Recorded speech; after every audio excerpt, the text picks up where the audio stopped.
kita, ta'alum kita, kajian kita dengan membaca basmalah. Bismillahirrahmanirrahim.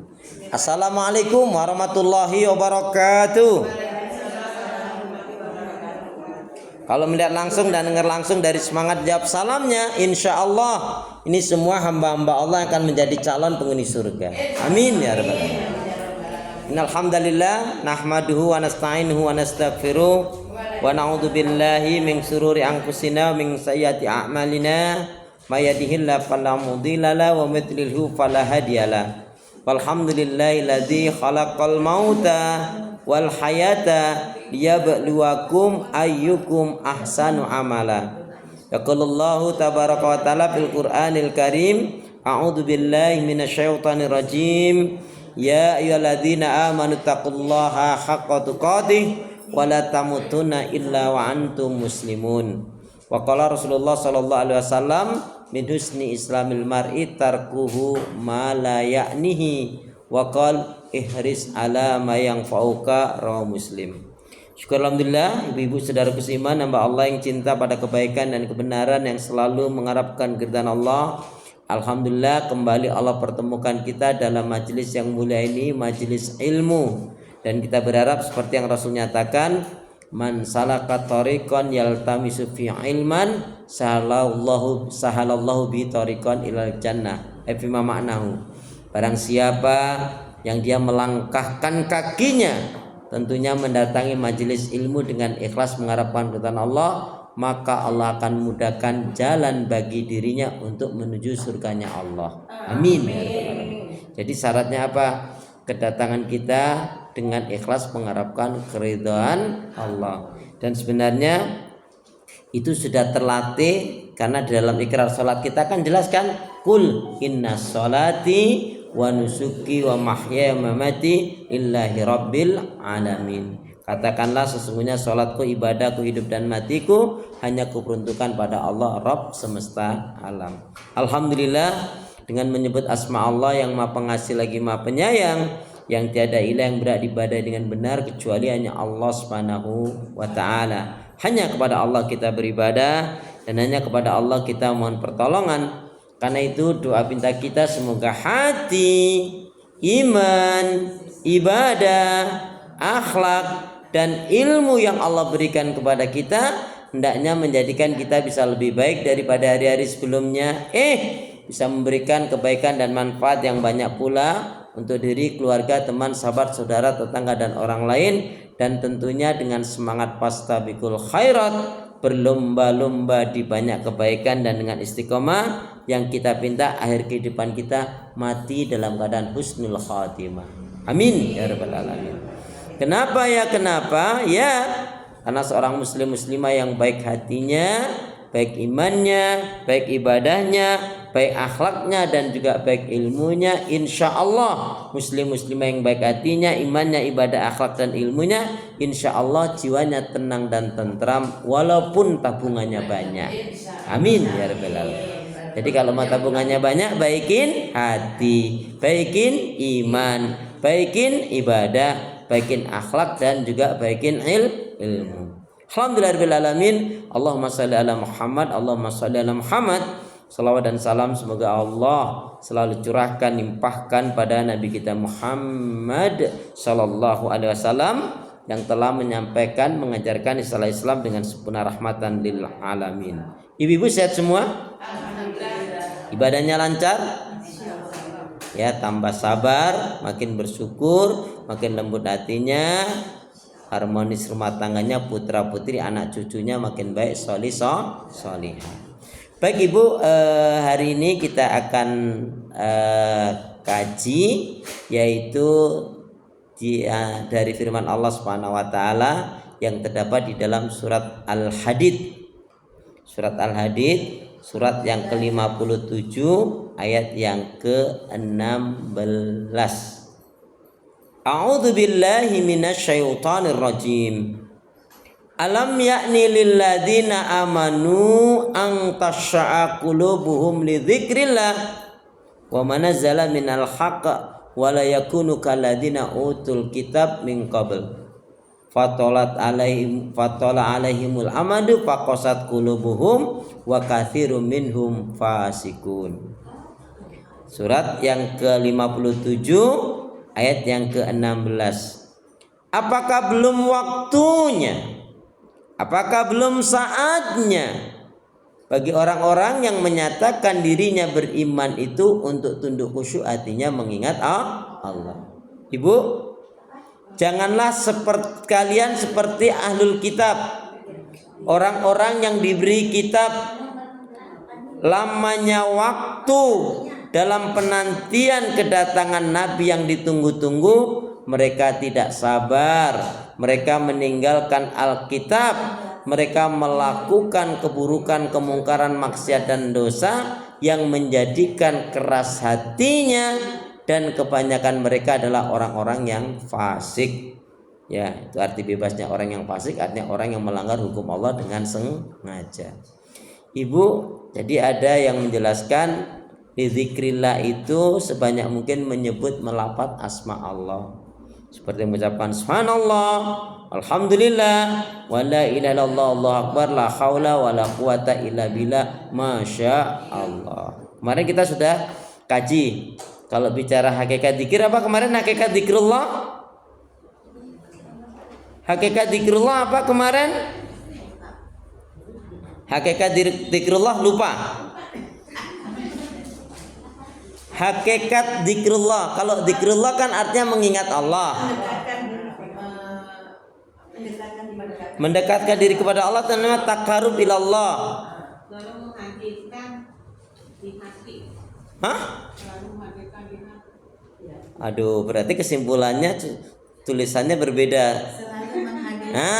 Selalu menghadirkan Allah di setiap keadaan dan di setiap permasalahan. Jadi semua keadaan dan permasalahan itu mestinya dikembalikan, disandarkan kepada Allah. Makanya Bu, orang yang beriman itu Bu, kalau dia diberi kenikmatan dia nggak jadi sombong. Wong itu yakin kok itu amanah Allah, titipan Allah, ujian dari Allah, anugerah dari Allah. Makanya nasihat dari sahabat Utsman apa?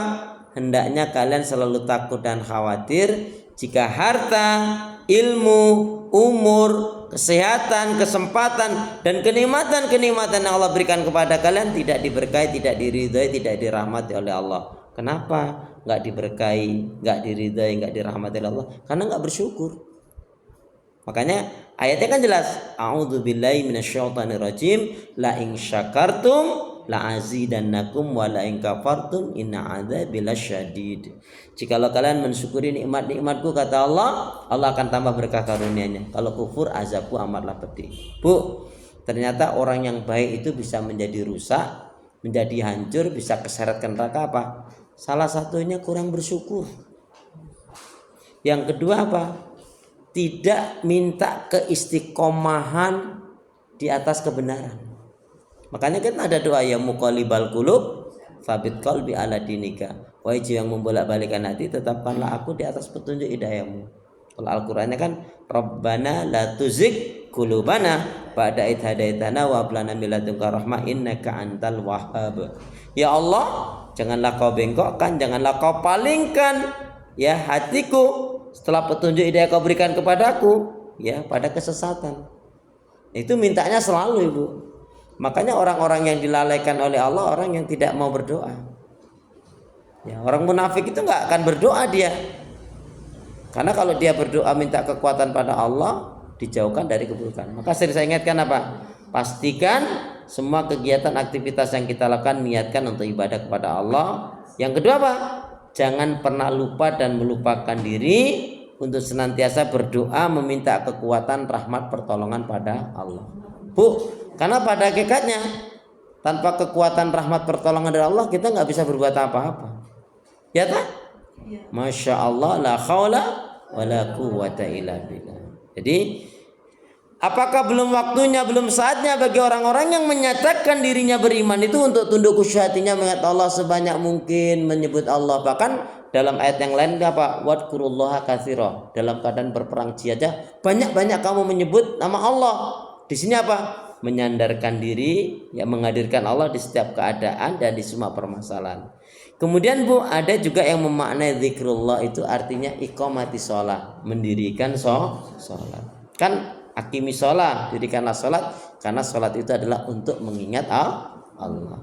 Ibu, jelas sekali. Ada yang mengatakan ketika itu ada beberapa sahabat Nabi lagi ngobrol nih. Ada 3 atau 5 orang ngobrol. Allahu Akbar, Allahu Akbar. Asik aja ngobrol. Seolah-olah mereka nggak mendengar sudah azan. Maka ya Rasul mendekati kemudian membacakan ayat ini tadi. Surat 57 ayat 16 tadi. Apakah belum waktunya? Apakah belum saatnya bagi orang-orang yang menyatakan dirinya beriman itu untuk tunduk khusyuk artinya mengingat Allah? Maksudnya mendirikan sholat. Tapi yang menarik, pelajarannya apa? Setelah turun ayat yang mulia ini, sahabat-sahabat Nabi itu Bu, mereka membiasakan diri mengambil air wudhu sebelum azan berkumandang. Ya. Itu Bu, sebetulnya memang bisa karena biasa dan membiasakan diri. Bisa karena biasa dan membiasakan diri dengan minta pertolongan kepada Allah. Ibu rasakan, kita semua kan pernah haji dan umroh. Ya, itu ketika kita umroh itu Bu, coba subuh itu jauh hari kita takut ketinggalan, takut nggak kebagian, takut terlambat. Ya, mestinya hal itu menjadi refleks dalam kehidupan kita sehari-hari. 5 menit lagi, 10 menit lagi ini azan, mengambil air wudhu. Toh baik sekali kan kita bisa lakukan sholat syukur wudhu. Sholat syukur wudhu itu kan ketika kita wudhu terus kita sholat 2 rakaat, yaitu sholat syukur wudhu. Bukan qobliyah, lain lagi. Nah Ibu, kalau maaf nih ya, kalau waktu duha itu kalau jenengan itu misalkan pengajiannya di masjid itu bisa 3. Sholat syukur wudhu, sholat qobliyah, sholat tahiyatul masjid, sama sholat duha.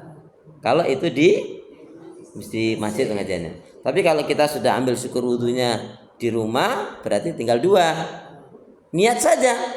Walaupun sholatnya 2 rakaat, tapi dapat 3 pahala semuanya. Jadi semuanya nih dapat. Karena ya amalan yang sunnah itu boleh digandengkan niatnya. Contohnya ini, Bu, kalau sudah mendekati, kalau bicara qobliyah itu kan setelah azan. Ya, misalkan jenengan ambil air wudhu nih. Ya, kalau pas azan atau menjelang 5 menit atau sudah ambil wudhu terus nunggu sebentar. Allahu Akbar, Allahu Akbar. 2 berarti bisa ambil sholat syukur wudhu 2 rakaat, tapi niatnya 2, syukur wudhu dan qobliyah. Walaupun 2 rakaat diberi 2 pahala. Ya, niat itu boleh digabungkan yang sunnah. Jadi ya 2 rakaat. Tadi kalau waktu pengajiannya di masjid berarti bisa 3 nih. Apa tadi? Syukur wudhunya, tahiyatul masjidnya, sama duhanya. Ye. Sama aja. Sholat syukur wudhu, orang menunjukkan mengatakan syukur wudhu itu ya sholat wudhu itu. Artinya kita lakukan setelah ambil air wudhu. Ya soal duha itu kan bisa 2 bisa 4 ya, bisa 6 bisa 8 ya, tinggal nanti duanya nambah aja lagi kalau gitu ya. Tapi intinya apa Bu? Amalan-amalan sunnah dapat digabungkan. Contoh Yaumul Bid dengan Yaumul Senin Kemis, nah itu bisa digabungkan dengan satu niat karena sunnah dengan sunnah ya. Jadi intinya apa? Intinya pelajarannya dari sahabat Nabi itu mereka membiasakan diri mengambil air wudhu sebelum adzan berkumandang. Ya, Bu, masya Allah, lihat surat Maryam. Surat Maryam tentang sholat. Surat. Kalau dari tahajud langsung nggak usah wudhu lagi, langsung ke subuh kan bisa? Bisa, tidak ada masalah. Ya, tidak masalah. Yang penting kan kita tidak batal. Bahkan ada yang mengatakan Imam Syafi'i itu pada isya sampai subuh enggak. Kuat kok fisiknya. Ya kan tidurnya kan sebelumnya udah tidur. Jadi mungkin saya menggambarkan itu mungkin katakanlah mulai jam 10 atau jam 11 karena beliau menelaah kitab kan, membaca Quran, membaca hadis. Jadi sampai seperti itu. Jadi orang-orang dahulu itu ada yang memang diberi kekuatan. Nah, pengertian menjaga wudhu itu bukan menahan kentut. Menjaga wudhu itu begitu batal wudhu lagi. Lah ibu nahan kentut malah jadi penyakit. Nah, ya.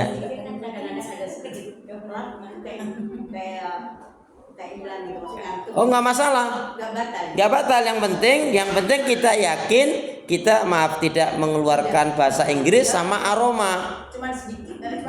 Nggak apa-apa, bahkan sampai nih misalkan nyandar kita sampai bahasa Inggris mak tuts, gitu. Yes gitu loh. Jadi kalau misalkan ngerok itu nggak batal. Asalkan kita kan biasanya kalau bersandar itu insya Allah nggak aneh. Nah kecuali kalau kita tidurnya ya bisa miring atau kita melumah atau terlentang itu cenderungnya begitu. Tapi yang jelas begini, kalau masalah wudhu itu kan wong kita masih punya wudhu aja kita wudhu lagi itu disukai kok. Tapi kan enggak kita lagi bikin. Kita tua. Ya. Nah, nggak apa-apa, nggak masalah, nggak masalah. Yang penting kita yakin tidak mengeluarkan bahasa Inggris dan aroma tadi itu. Ya. Pasti kalau luar itu pasti beda. Nah, tapi ya belum tentu juga saking khusyuknya kali itu. Coba dibaca sekarang, monggo Mbak Rin, ayat yang surat 19 ayat 59. Ini tentang sholat. Fa khalafa min ba'dim khalqun adza'u shalah wa taba'u syahwat fa sawfa yalqawna ghayya.